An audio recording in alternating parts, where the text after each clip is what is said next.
Саламатсыздарбы? Бул чет тил окуу борбору «Учимся говорить русскому языку» курсунун онлайн сабагы.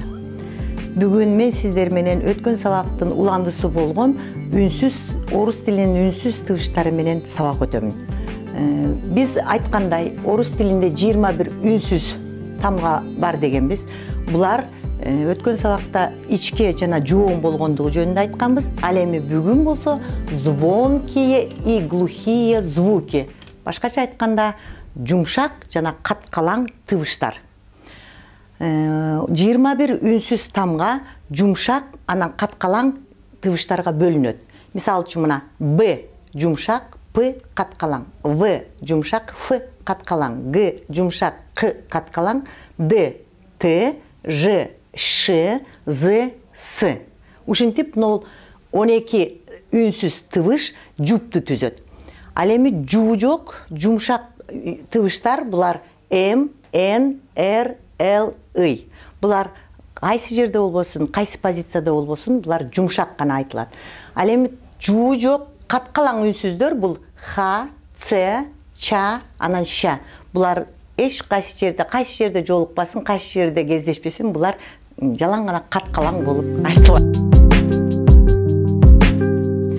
Биз ушинтип үнсүздөрдү жумшак жана каткалаңга бөлүп алдык. Эми эмнеде проблема?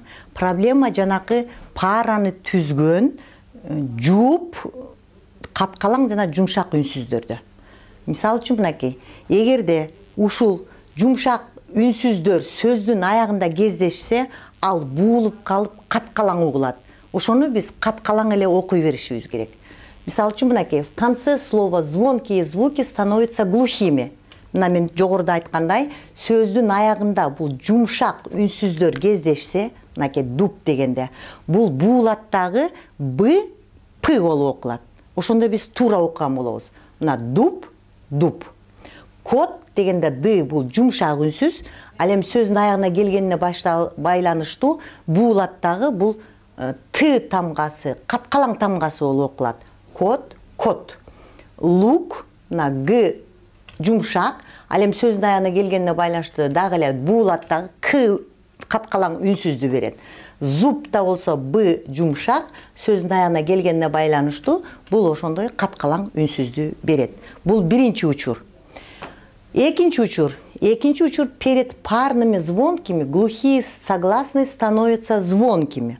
Бул эмне деген?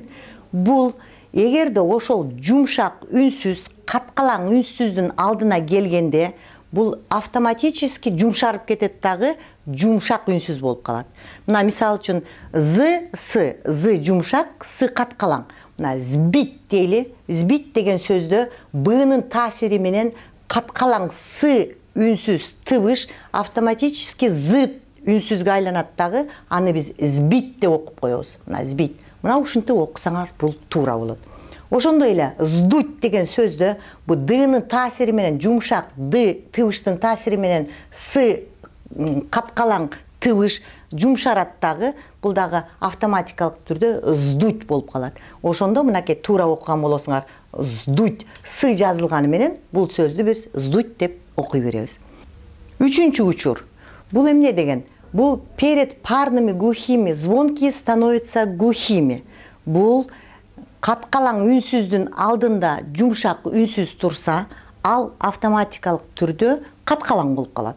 Мына мисалы үчүн ложка деген сөздү алсак, ложка деген К каткалаң, анын таасири менен Ж жумшак үнсүз автоматикалык түрдө каткалаң болуп калат. Мына ложка болот дагы ложка деп окулат.